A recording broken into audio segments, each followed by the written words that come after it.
Okay, indulge me. I want to talk about, every now and again, something seismic happens in sport. And that is what has happened in the past 24 hours in Europe, Association Football, with this proposal for a European Super League. Now, let me try and explain what's happened here. For a period of time, the top teams in Europe, not always the winningest teams, it must be said, but the financial heavyweights, have sort of begrudged the fact that UEFA is in charge. That's the sort of European governing body of football in Europe. And they've always wanted more power. Feel that they're the big teams, they're the big glamorous teams. They should be really sort of controlling things a bit more and having more of a say. And they've threatened to form a sort of breakaway European league for themselves. But everybody sort of understood that it's a sort of bit of an idle threat just to be held as leverage, and it'll never actually happen. And that was until yesterday evening, when it turns out it's probably going to happen. They've decided, now, let's press the button, right? Let's go for it. And it might be that there's still a sort of an adventure in or a play in terms of leverage here, but what is different now is that unless they get what they want, whatever that might be, then they've committed to doing it, right? They've not said, well, maybe sometime in the future. They've said, as soon as possible, we're going to do this thing. And what is this thing that they're going to do? Well, at the moment in Europe, each country has its national league, and then funneling from that is the Champions League. The top teams from the leagues go into the Champions League, and then there's a second tier, similar competition called the Europa League. But the Champions League are for like the top teams in all the different countries, and they duke it out to win the Champions League as well, and that is the structure. What these teams are saying is, we're not going to be in the Champions League anymore. Sod that, get rid of that. We are forming our own European Super League, and we won't have to compete to get in it anymore. Right. What we'll do is we will just get in it as of right. So obviously this has huge ramifications for the Champions League, because now all the big glamorous clubs from the Champions League aren't going to be in it anymore. So the Champions League is just utterly degraded as a product. And it has major implications for the national leagues as well. If UEFA sticks to its guns, I hope it does, these teams will be thrown out of their national leagues. They won't be able to compete in their national leagues.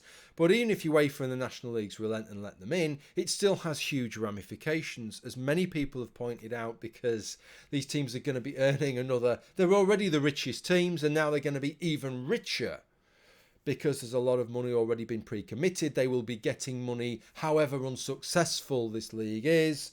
They're going to be rolling in extra riches. But I think something a lot of people have missed, which is going to have an even bigger impact, a seismic impact if they are allowed to compete in their national leagues, is that they won't have to compete for Champions League slots anymore. Something that has defined the Premier League the last couple of decades, as much as people trying to win it, is trying to finish in that top four. Only one of the top teams can win it. There are basically 6 real big juggernauts financially in the Premier League, and they all want to get in the top 4. They can't finish in the top 4, and then there's a basket of another sort of half a dozen teams who are all good enough on their time to finish in the top 4. So there's tremendous pressure to get into that top 4, and that makes it tremendously exciting. It means that teams try all the way through, even when they know they can't win the league. They're still desperate to try and get one of these spots, because they see themselves as a top team, and they want the prestige of being in the Champions League. They want the ability to attract the big name players that they'll get if they're in the Champions League. They want the revenue of being in the Champions League. That all goes now, because these top 6 teams are all 6 of the foundational members of this European Super League, and the league will be structured such that they get to play in it next year, no matter how badly they've done domestically, and no matter how badly they did in the previous year's European Super League. They can be as crap as they like. Their place is guaranteed. And at present, we have signed up for it 3 teams from Italy, Juventus, AC Milan and Inter Milan. 3 teams from Spain, Atletico Madrid, Real Madrid and Barcelona. and then 6 teams from the Premier League. 3 from London, Arsenal, Chelsea and Tottenham Hotspur, and then Manchester United, Manchester City and Liverpool. These are all major heavyweights in the world of European football. There would be 3 other foundational members. One presumes that Paris Saint-Germain will be one just because it's financially a heavyweight and it's the biggest team in France. Bayern Munich is certainly big enough, but whether the structure of the club and the fact that the fans have a big say in the club would preclude that from happening, who knows? But there would be 2 others. And then they draw in 5 from the national leagues every year to sort of make the numbers up, get sort of guest spots or wild cards, if you like. Okay. So what I want to talk about is just to give my views on this, why I think it's such a crashingly bad idea from a sporting perspective, and why I think they're doing it from a financial perspective. It's a no-brainer they're doing it from a financial perspective, but most people I've seen talk about this don't really explicitly explain why. Why it's a big change from the way that the Premier League's been financially successful, right? What the problem is with that model for the Joel Glaziers of this world versus this new model. The first problem I have with it is that it's easy to look at these big, what did Sir Alex Ferguson used to talk about, these big European nights, and Liverpool fans have always got so misty-eyed about it. They're all there singing, You'll Never Walk Alone as this sort of team, top team, Barcelona or something comes along, and then just a wave of chanting and sort of drives the team on to a miraculous victory and all this kind of thing. And these are amazing games and amazing occasions between amazing clubs from over Europe.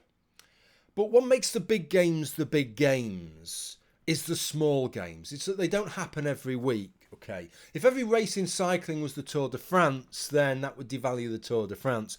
If every fortnight we had an Olympic men's 100 metres final, then the men's 100 metres final at the Olympics would lose its value almost entirely. It's the fact it only happens once every 4 years that makes it that big event. When you try and make every game a big game, then no game becomes a big game. This is something you learn from an early age, folks, I think. I learnt it with beef. That's what I learnt it with. I loved, as a child, roast beef with all the trimmings, with the sprouts, okay? Didn't really like sprouts. Mashed potato, not so bad. Roast potatoes, quite nice, but not as good as the beef. Cauliflower, I never understood. I still don't understand the point of cauliflower. What is that all about? Right? But it's on your plate.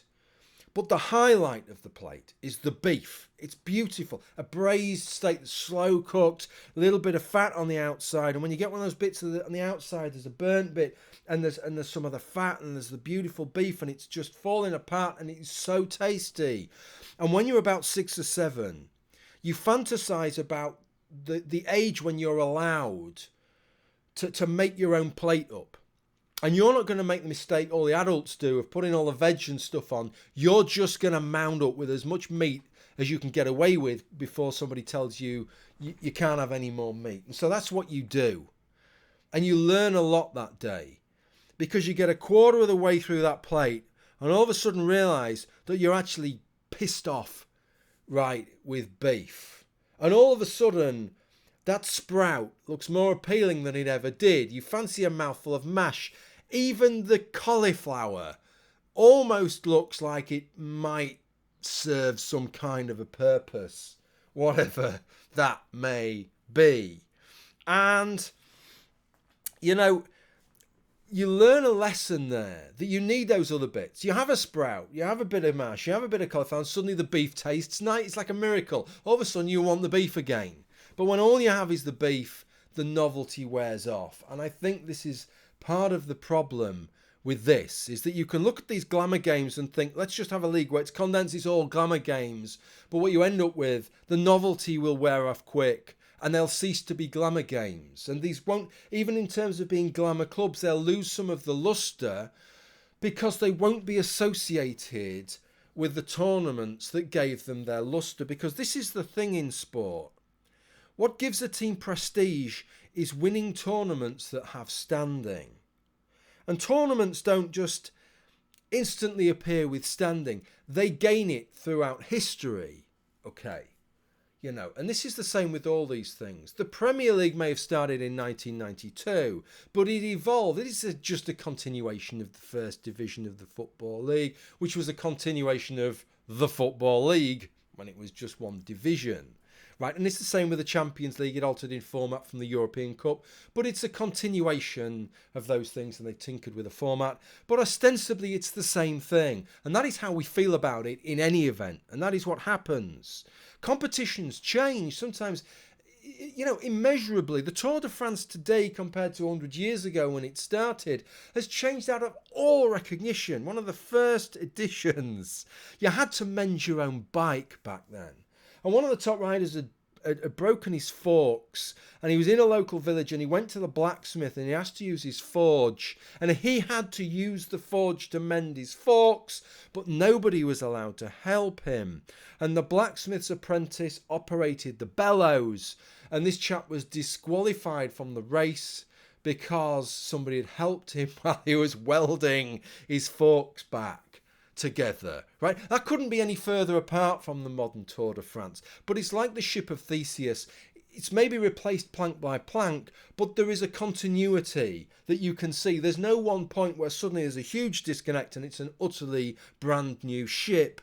And it's the same thing here with the Champions League and with the Premier League, right? These are products that have a continuous history that dates back, in the case of the Premier League, over 100 years. And that history gives it the prestige. Those past winners of these competitions, the mystery and the gravitas and the kudos of winning. There's a certain aura that grows up around these things. And what these teams are doing is valuing that, giving that a value of 0 and saying that doesn't really count for anything. And we can just create out of fresh cloth a brand new product that not only doesn't have the qualities of these things, but we're going to end up trashing these other things in doing so. These things that we've waxed lyrical about how important they are to us, now all of a sudden overnight, it doesn't even matter if we don't take part in them anymore. They can wither on the vine for all we care. No wonder the fans feel soured about this, because you're creating a product that has no value. Maybe in 20 years' time or 30 years' time it will have value, but there are products already that have value.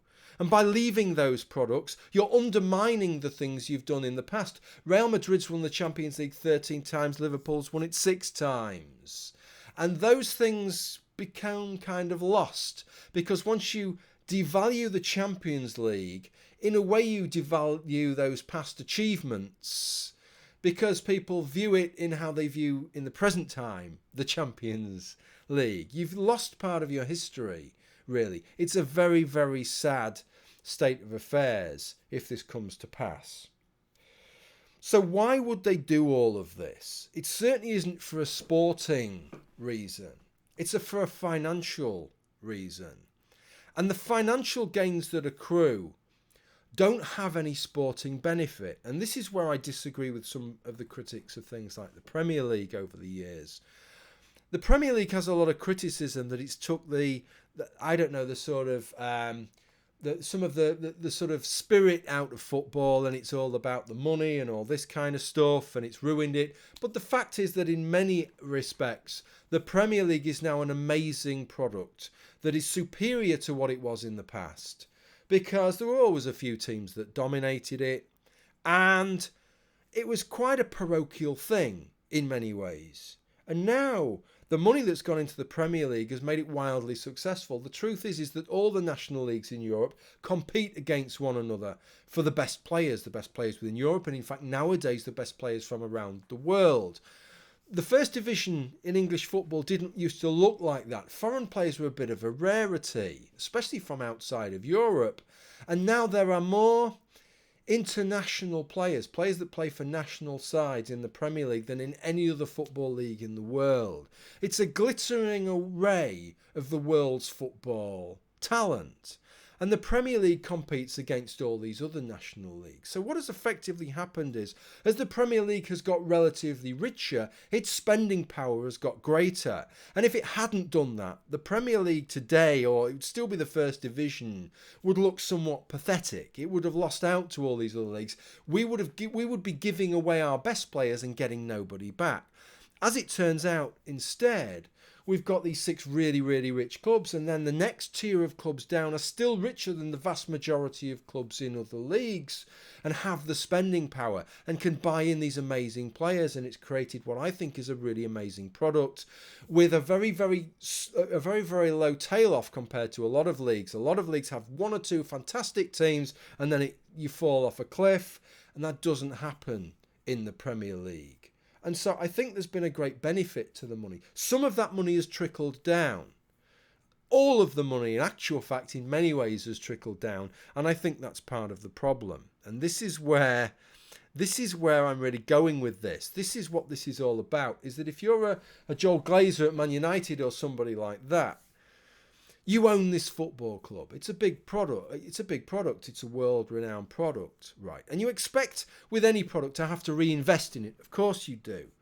But football is kind of almost unique in that you have to reinvest absolutely every penny of profit all the time just to stand still. You're constantly running to stand still. If you have a good year financially, all that money has to go back into players and managers and wages, transfer fees, exorbitant amounts of money, constantly running to stand still because you need to try and win. And if you don't win, you've got to this desperate scrap in England for one of these top 4 places in the Champions League, because the Premier League has been so successful that there are so many clubs with a lot of money, a lot more money than the foreign teams, that they will beat you to the chase. You have to leverage the extra money you've made to get even better players to get one of those top 4 slots. If you're Joel Glazer, you don't want that, right? You want that money to be going in your pocket, don't you? And that doesn't happen. But think what happens here with this new European Super League, right? In terms of that relative wealth, a team like Manchester United is probably going to be worse off. It will be more wealthy because they're all going to get something like a payment of 350 million for the first year just for taking part. And so they'll be more wealthy, but for a team like Manchester United that's already one of the sort of top 2 or 3 wealthiest sides, actually they'll probably be less wealthy versus the other dozen teams they're competing against for the world's top players. But that's not the point. That doesn't really matter. Because this is the thing, is that at the moment, all that wealth that's generated has to keep going into buying those players and paying those £200,000 a week wages, those £60 million transfer fees. But look at what happens now. Let's say it gets halfway through the season in the European Super League, and the manager of Manchester United, Ole Gunnar Solskjaer, comes to Glazer and he says, we're 7th in the league. Unless we invest, right, we need to buy 2 or 3 really big name players. We're not going to finish in the top 4, right? What's Glazer going to think? He's just going to shrug his shoulders and say, well, never mind. We'll finish 7th. We'll finish 10th. Doesn't really matter. We'll have another go next year. Because it doesn't matter where they finish. Right? It doesn't matter where they finish. Even if they're competing still in the Premier League, doesn't matter if you finish 10th or 12th. You might as well finish 12th as finish 4th because you're guaranteed a place in the European Super League. Doesn't matter where you finish in the European Super League. If you're not competing to win it, you might as well finish 15th. Save that money and then let it go in that pocket. Bring the digger over here. Put that money in my pocket. Thank you very much. And here's the beautiful part of it. It applies to all the teams. All the teams are in that boat. So I actually think that extra money that goes in, don't expect to see transfer fees go up. Don't expect to see player wages go up.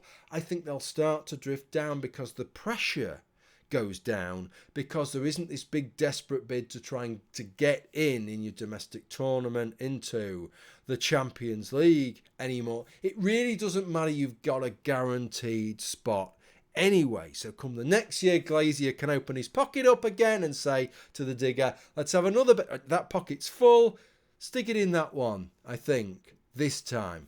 The money that they're generating now doesn't need to go to the players, doesn't need to go to anything. It can go straight into the pocket of the owners and the shareholders. And I think that is what it's all about. They've realised that this is a financial model that, yes, it brings more money in for the team perhaps, but even if it doesn't, it is a financial model that allows the money to flow to the owner rather than this endless running to stand still business of trying to create a better team because you need to try and get in to the Champions League.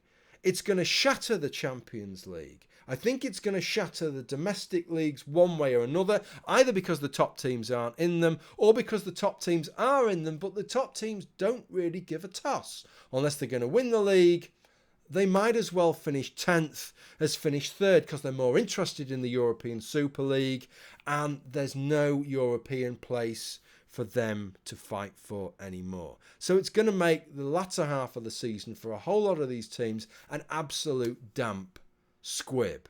Okay, interested to know what the rest of you think about this. It's fascinating to see how this progresses. Thank you for watching. This video is not supported, by the way. This is not a pledge video. It's an additional extra. I'll leave some links if you'd like to support my channel down below. Thank you for watching. Bye for now.